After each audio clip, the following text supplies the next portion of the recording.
بات ہے کہ انتہائی مشکل حالات کے اندر یہاں باتیں ہو رہی ہیں کہ مصلحت تو نہ ہو جائے.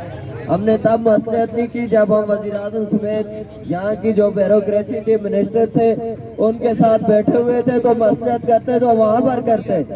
یہاں پر کیسے ممکن ہے کہ جب ہم تحریک کو دوبارہ اسی ڈگر پہ لے کر جا رہے ہیں.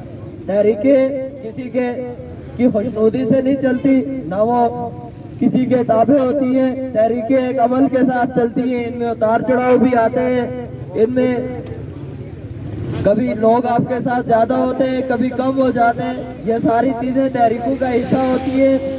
لیکن تحریک چلانے والے وہ لوگ جو پہلے دن اس تحریک کو لے کر چلے تھے، آج وہی لوگ اس تحریک کا لائے عمل دے رہے ہیں، کوئی تیسرا نہیں دے رہا.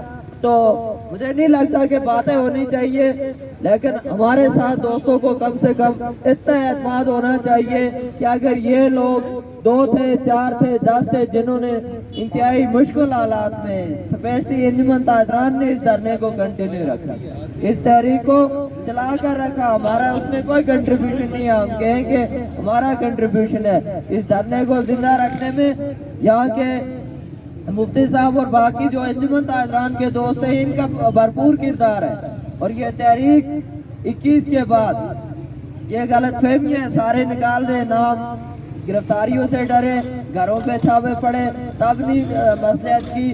یا اپنے چارٹر آف ڈیمانڈ کو منوائیں گے یا یہ یہاں کے لوگوں نے ڈیسائیڈ کرنا ہے. ہمارا تو ہم اس تحریک کو لے کر چل رہے. گرفتاریاں ہوں ہم گرفتار ہونے کو تیار ہیں، کبھی نہیں گھبرائے، نہ گھبراتے ہیں.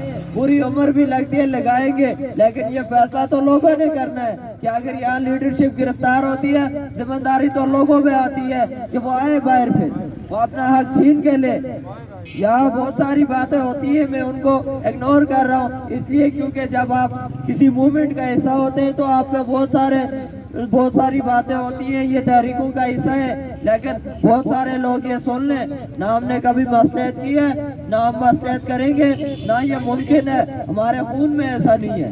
اور جو لوگ سوچ رہے ہیں کہ شاید ہم اس تحریک کے ذریعے سے کچھ حاصل کر لیں گے، یہ بھی ان کی غلط فہمی ہے کہ یہاں بیٹھے ہوئے وہ لوگ ہیں جو شاید اپنا آپ قربان کر دیں لیکن اس تحریک کو قربان نہیں کریں گے. جو یہاں پر ڈیسائیڈ ہوا، جو فیصلہ ہوا قافلے کی صورت میں، چاہے کارواں کی صورت میں، چاہے جلسے کی صورت میں، بل چلانے کا جو فیصلہ ہوا ہے بل چلیں گی. اور اس کے بعد جو ہوگا وہ یہاں کی اسٹیٹ بھی دیکھ لے گی، وہ یہاں کی ریاست بھی دیکھ لے گی، وہ یہاں کی عوام بھی دیکھ لے گی. فیصلہ عوام نے کرنا ہے، فیصلہ ہم عوام پہ چھوڑ دیتے ہیں. بہت شکریہ.